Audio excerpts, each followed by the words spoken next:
Moni abale nonse kulikonse kumene muli pano patiyankhule na Ambuye. Tsiku la lero programu ya mawu a Mulungu a tsiku la lero.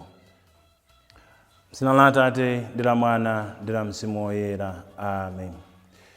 Mulungu Atate achifundo, tikukuthokozani chifukwa cha moyo umene mwatipasa mwaulere. Tikukuthokozani chifukwa chotizusa, tikukuthokozani chifukwa cha mphaso ya abale, mphaso ya chikhulupiriro, mphaso ya chiyembekezo, komanso mphaso ya chikondi. Tikukupemphani Ambuye tsiku la lero kuti mutithandize kukhala anthu osakhulupirira komanso kumvera mwansanga zoyipa zimene anthu ena amatiuza za anthu ena.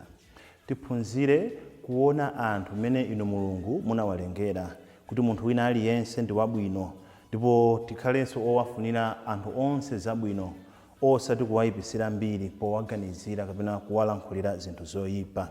Tikupempha zimenezi kudzera mwa Mwana Yesu Khristu Ambuye ndi Mulungu wathu, amene ali ndi moyo ndi ufumu limodzi nanu ndi Mzimu Woyera, tsopano ndi pa nthawi zosatha. Amen. M'dzina la Atate ndi la Mwana ndi la Mzimu Woyera. Amen.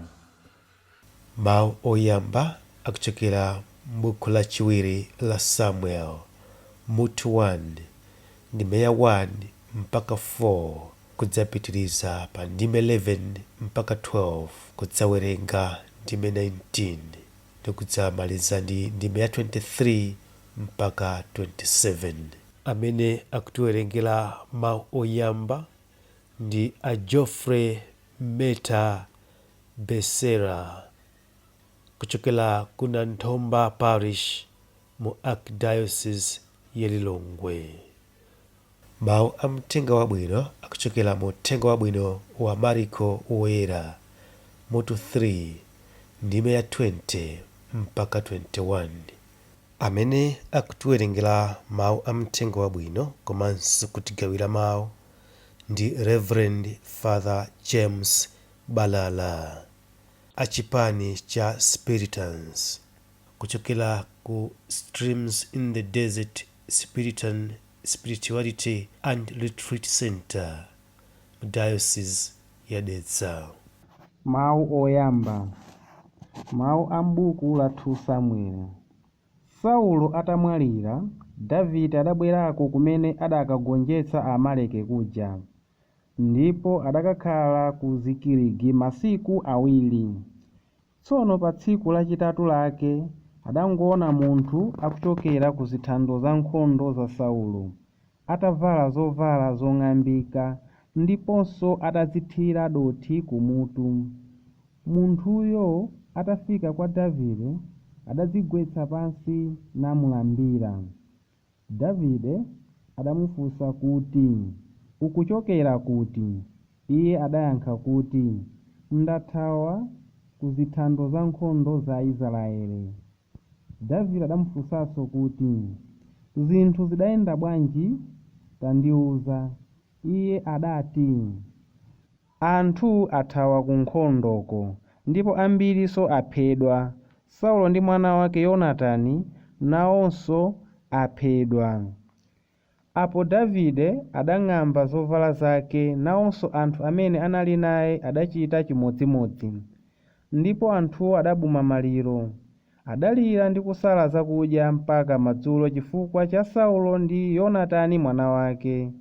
Adaliranso chifukwa cha Aisraeli anthu achauta, chifukwa choti anali ataphedwa ku nkhondo. Ulemerero wako wathera zitunda zako zachipembedzo iwe Israeli. Ha, kani mphamvu agwa motere. Saulo ndi Yonatani pamoyo wawo anali okondedwa ndi okondwetsa, ndipo sadalekane ali moyo ngakhale pa imfa. Anali ndi liwiro loposa la ziwombankhanga, anali amphamvu kuposa mikango. Inu akazi a ku Israeli, mulireni Saulo, chifukwa cha iye uja munkavala zovala zabwino zofiira, ndiponso munkayika zokometsera zagolide pa zovala zanu. Ha, kani amphamvu agwa motere? Yonatani ali gone atafa pa zitunda zako zachipembedzo. M'bale wanga Yonatani, ndikuvutika mu mtima chifukwa cha iwe. Wakhala wa pa mtima wanga. Chikondi chako pa ine chinali chodabwitsa kwambiri. Chinali choposa ngakhale chikondi cha akazi. Ha, kani amphamvu agwa motere? Zida zawo za nkhondo ndikuwonongeka. Mawu a Ambuye. Tithokoze Mulungu. Ambuye akhale nanu, akhalenso ndi mzimu wanu. Uthenga woyera monga adalembera Mariko woyera. Ulemu kwa inu Ambuye. Mariko mutu wa 3 kuyambira ndime ya 20 mpaka 21. Pa nthawi yomweyo Yesu adapita kwawo, ndipo anthu ambiri adasonkhana kotero kuti iye ndi ophunzira ake analibe ndi mpata womwe wodyera chakudya. Achibale ake atamva zimenezi adabwera kuti azamutenge chifukwa ankati wachita misala. Uthenga wa Ambuye. Ulemu kwa inu Ambuye Yesu Khristu. Achibale ake atamva zimenezi adabwera kuti azamutenge chifukwa ankati wachita misala. Ndikukhulupirira kuti mukuziwa abale kuti sizingatheke kuti munthu wina aliyense azikuona ni chimozimozi. Munthu wina aliyense azitiona chimozimozi. Anthu amene timakhala nawo amationa mosiyana. Iweyo ukhoza kukhala munthu mmodzi iwe wemwe, koma anthu amakuona mosiyana-siyana. Alipo anthu ena amene amakuonani inuyo ngati ndinu munthu wofasa, inu nomwe ena amakuonani ngati ndinu munthu wopusa. Alipo anthu ena amene amakuonani ngati ndinu munthu wokonda kucheza, munthu wakutha kucheza, munthu wansangala. Pamene anthu ena inu nomwe amakuonani ngati ndinu munthu wonyada, ndinu munthu wozikuza, munthu wozikonda, munthu osakonda kucheza ndi anthu. Alipo ena amene amationa anthufe kuti mwina ndife anthu adongosolo, kuti mwa ifeyo muli oda, muli dongosolo. Pamene ena amaona zosiyana. Ena akationa amaona chipwirikiti cha munthu, osati kuona munthu wa chipwirikiti ayi, koma amaona chipwirikiti cha munthu. Akationa tikuyenda kuti amati chipwirikiti icho chikupita apocho. Munthu iwe wemwe anthu nkumakuona mosiyana-siyana. Osalephera kuti alipo ena amene amationa ngati ndife anthu ooneka bwino, amationa ngati ndife anthu okongola. Ndi alipo ena amati akationa amati koma awawa atamazivutisira chani, awawa amatimvera chisoni chifukwa satha kuonamo kukongola kumene ife timatha kuonako kapena kumene anthu ena amakuona. Zija naimba Danlu kuti poison wawina ndi chakudya cha wina, mwakondaonda ife takondaonenepa, amvekera kamapitapo kubowa ngati usanze, pamene anzanu kuno tikulikira Afrika nthawi yanji. Kuti inuyo mmene mumamuonera munthu si momwe ena amamuonera. Inu mukhoza kumamuona molakwika, ena amamuona mwabwino, amaona potential, amaona zinthu zimene inu simutha kuziona.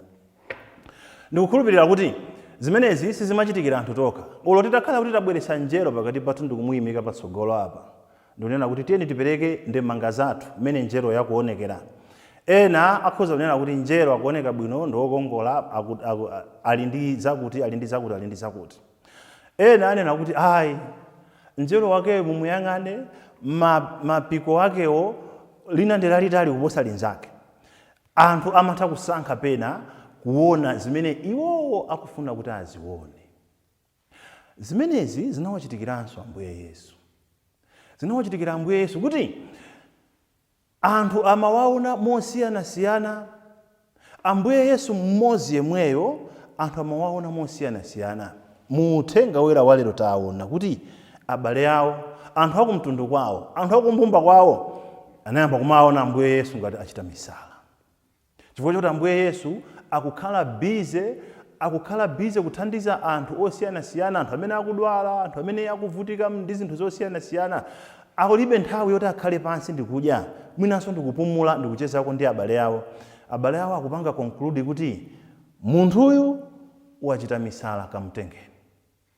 Tikawerenga Mariko mutu wa 3 ndi meya 22 timamva kuti akuluakulu a Ayuda anayamba kumanena kuti Ambuye Yesu wagwidwa ndi mzimu woyipa.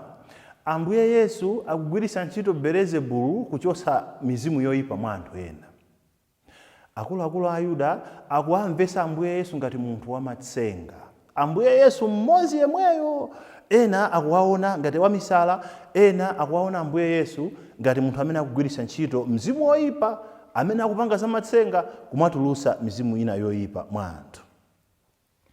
Ena anawaona Ambuye Yesu ngati munthu wongokonda zisangalalo, munthu amene angapezeke pamalo pamene pali zisangalalo, kuti kuukwati wa Kana analiko. Anthu ena anayamba kuwapepusa kuti akanakhala mwana wa Mulungu sakanapita kuukwati. Ndi Ambuye Yesu kuukwati kuja aona kuti anthu amene anapanga phwando la ukwatiro vinyo wawathera, akusintha madzi kukhala vinyo, phwando likupitirira. Ena akuwapepusa Ambuye Yesu. N'chifukwa chake Ambuye Yesu mukawerenga Mateyu mutu wa 11 ndi meya 16 mpaka 19, Ambuye Yesu amalankhula modandaula kuti tingawuyerekeze m'bado unowo ndi m'bado wake utiwo. Tingawuyerekeze, tingawufanize ndi chiyani? Chifukwa Yohane M'batizitu anabwera samadya, samamwa, anthu ananena kuti wagwidwa ndi mzimu woyipa. Mwana wa munthu wabwera akudya, akumwa, akusangalala ndi anthu, akupezeka malo amene pali zochitika zimene anthu akusangalala kukondwerera. Anthu akunena kuti munthu uyu nchidakwa, komanso amacheza ndi anthu amene amachita zinthu zoyipa. Ena akuwaona Ambuye Yesu, akuwamvesa Ambuye Yesu mmene akufuna kuti awamvesere. Koma ndikukhulupirira kuti anthu amene anachitiridwa zazikulu, amene anadwala, Ambuye Yesu ndikukumana nawo ndikuwachirisa, sakanaona Ambuye Yesu ndi maso olakwika. Uja mzimayi wa Chikanani amene nkhani yake timamva tikawerenga Mateyu mutu wa 15 ndi meya 22 mpaka 29, amene anawaumirira Ambuye Yesu kuti amuchitire chifundo, athandize mwana wake amene akuvutika. Ndikukhulupirira kuti popita kwawo anapita ndi chimwemwe, ndipo sakanampanga konvinsi kuti Ambuye Yesu akhoza kumumvesa kuti wachita misala. Mwa Ambuye Yesu ndiye kuti anaonamo chimene chinalimo, anaonamo Mulungu amene amapanga zozizwisa. Marita ndi Mariya alongo ake Lazaro, amene mlongo wawo anaukitsidwa, thupi lake litayamba kuwola, atagona m'manda masiku 4, sakanaona Ambuye Yesu molakwika. Anangoyenera kuwaona Ambuye Yesu ndi maso auzimu kuti munthuyu si munthu chabe, ndi munthu komanso Mulungu pamodzi. Iwo amene anapangiridwa zabwino zosiyanasiyana ndi Ambuye Yesu, mkulu uja amene timamva za iye tikawerenga Yohane mutu wa 9, chaputa chonsecho paja chimafotokoza za mzibambo amene anabadwa wosaona, amene Ambuye Yesu atakumana naye anamuthandiza kuti ayambe kuona. Amene uja experience yake ya Ambuye Yesu singakhale experience yolakwika, ndi experience yabwino. Ambuye Yesu mmodzi yemweyo anthu akuwaona mosiyanasiyana potengera ndi mmene iwo asankhira kuti awaone. Ndi chifukwa chake ndanena kuti anthu amationa mosiyanasiyana. Anthu amationa mosiyanasiyana. Ena akuona ngati ndinu munthu wabwino, ena akuona ngati ndinu munthu woyipa, ena akuona ngati ndinu munthu wopasa, ena akuona ngati ndinu munthu waumbombo. Nkhani ndiyoti chinsinsi cha moyo ndichoti uziwe chimene iweyo uli, uziwe zoti iweyo ndiwe ndani. Ngati uli munthu amene umayesesa kupanga zinthu zabwino, chifukwa palibe amene ali wabwino kotheratu, koma ngati uzoti umayesesa kupanga zinthu zabwino koma anthu amakuona molakwika, limenelo si vuto lako, ndi vuto la iwo amene asankha kukuona molakwika, and you can't help it. Uwathandiza motani? Iwo amene asankha kukuona molakwika mmene iwo akufunira, ndi chisankho chimene achipanga. Utakhala kuti mwini wako waziwa, chifukwa amanena kuti munthu ukamapanga zoyipa umaziwa zoti ukupanga zoyipa. Ukapita pogona usiku umalangiza, usiku umazuzula, usiku umakupangisa kuti ukhale ndi picture yoti zimene ndikupanga zija sizoyenera kuti ndizipitirize kuchita. Choncho utakhala kuti wazindikira mwini wako kuti ukupanga zoyipa, koma mwina umavala nkhope yabwino pamaso pa anthu, umafuna kuti anthu akuone mwabwino, koma mwini wako ukuziwaso kuti ndiwe oyipa, umapanga zinthu zoyipa, umapanga zinthu zolakwira anthu ambirimbiri. Wekhanso okhonza kupanga chisankho chonena kuti nkhope imene ndimayipanga portray kwa anthu kunja kukacha ikhale yomweyo imene ndizionesa kwina kulikonseko. Choncho Ambuye Yesu amene amaonedwa mosiyanasiyana, amene ndi Mulungu ndithu, Mulungu mwana, iyeyo ndi Mulungu komanso munthu pamodzi, amene anabwera kuti apereke chipulumutso. Koma ngakhale anabwera kuti apereke chipulumutso, anthu ena anaona ngati munthu amene wabwera kubweretsa chipwirikiti. Sizinawasinthe china chilichonse Ambuye Yesu. Sananene kuti ndinabwera kubweretsa zabwino pa dziko lapansi, ndiye mukundiona molakwika, ndiye ndiyamba kupanga zolakwikazo. Mene timaganizira, mene timalankhulira enafe. Ndakhala ndikupanga zabwino, ndiye chifukwa chokuti mwakhala mukundiganizira zoyipa, ndiye muona zimene mwakhala mukuganizazo. Kumakhala kuganiza kofoka, kuganiza kolakwika. Zimene anthu akutiganizira zisatisinthe kuti tikhale zimenezo. Munthu uziziwa moyo wako kuti moyo wanga zimene ndikupanga si zabwino, ndipo ngati zisali zabwino ukuyenera kuti uzisinthe. Osanena kuti musalimbane ndine, mundizolowere, akuzolowere ukupanga zinthu zoyipa.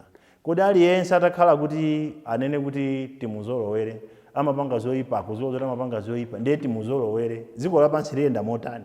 Kuti ine ndipange zoyipa zanga, awo apange zoyipa zawo, awo apange zoyipa zawo, aliyense azipanga zoyipa zake nthawi ina iliyonse, dziko lilowera kuti. Ndi chifukwa chake tionesese mmoyo mwathu. Ngati anthu amationa moona kuti ndife abwino, ubwino wathuwo usasokonekere. Ngati amationa kuti ndife olakwika, tikupanga zolakwika, zitithandize kusintha, tisakhale chimozimozi. Mawu a Mulungu amene timawamva siku ndi siku atisunthe, atithandize kutembenuka mtima, atithandize kuti tiyambe kuchita zinthu zabwino zokomera Mulungu komanso ife tomwe ndi ena onse a mdziko lapansi. Ambuye akhale nanu.